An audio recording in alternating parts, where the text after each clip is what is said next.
I'm Dave Canterbury, co-owner of Self-Reliance Outfitters and the Pathfinder School. And I started out in the woods when I was a kid with my father, and I was lucky enough to have two fathers from a very young age. And one of them was kind of an adventure seeker and liked to go to the lake and flew hang gliders and things and was a diver. And I had another father, my stepfather, who was more of a woodsman type individual who liked to hunt, fish, trap, and things like that. So I kind of got exposed to both of those worlds at a very young age. Spent lots of time in the woods, spent lots of time at the lake, spent lots of time on boats, and spent lots of time sleeping on the ground in tents. So I got that exposure to the woodland environment and things from a very young age, and I loved it all the way through life. Later on in life, I joined the military like most guys do after they graduate high school, and learned a lot of good skills, learned discipline, learned hard work and things like that, although I was raised around a father who worked 7 days a week. So the work ethic was there ingrained in me before I ever went in the military. And after I got out of the military, I kind of bounced around a little bit, doing different things, from doing private security work to working on a reptile farm to being an animal control officer, and doing lots of things in the outdoors. Commercial fishing as a commercial diver on a net fishing boat. I did that for several years as well. And then I came back to my home where I came from in Indiana. I moved back there from Florida. And at that point, I kind of started getting into more primitive skills-based things like reenacting the 18th century. And with reenacting the 18th century and getting into things like primitive archery really drew me in because I wanted simplicity again. I thought everything's just too complicated. It should be simpler than that. And so I started studying primitive skills, learning that you really don't need a lot of things when you go to the woods to be comfortable. It's easier to smooth it if you're carrying less stuff on your back. If you only carry the important things, you only worry about the important skills, everything else becomes easy.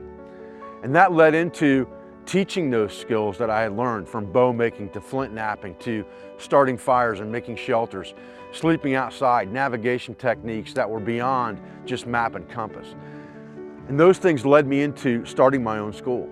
And I think that the skills of the frontier era are so important for us to not lose, because history tends to repeat itself. And sooner or later, things are going to circle back around to that pre-depression and depression environment, and even possibly back to frontier era 18th century type environment where we don't have the availability or can't afford to have electricity even when it is available, can't afford to buy food that's available, or can't get to the food that is available.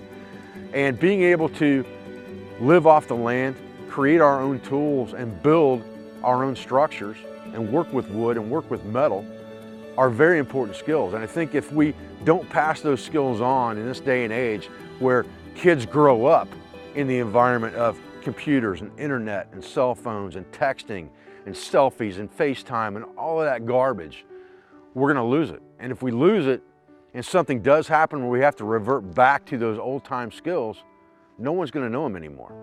And our civilization is gonna be lost. So it's a passion of mine to be able to pass on those primitive type skills like hunting, fishing, trapping, woodworking, metalworking, and blacksmithing, and basically just living off the land for a chosen amount of time. It's easy to just walk out in the woods for me and stay as long as I want to stay and come back whenever I want to come back. To a lot of people, if they wander off the trail on a day hike, twist an ankle and can't get out that night and have to wander back the next morning, it becomes a survival situation. To me, that's inconvenient camping. And that's the way I think everyone should look at a situation like that. Barring traumatic injury, any emergency situation that you could encounter in a wilderness environment should really just be inconvenient camping if you've left a good game plan until someone comes to find you, or you can effect self-rescue. So those are the things that we teach here at the Self-Reliance Outfitters and Pathfinder School. We teach blacksmithing, we teach woodworking, we teach simple 72-hour scenario survival, and we teach longer-term pioneering type skills like self-mapping, setting up a permanent camp, trapping, tanning fur, processing food for the fire, preserving that food for a later time, harvesting wild edibles off the landscape, making medicinal concoctions and decoctions from medicinal plants and trees. Those skills to me are the most important, and they can't be lost.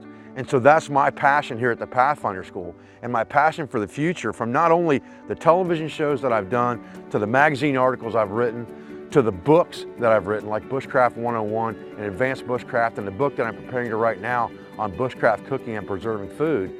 All of those things, as well as my YouTube channel, are based on what I call passing on that tribal knowledge to the next generation.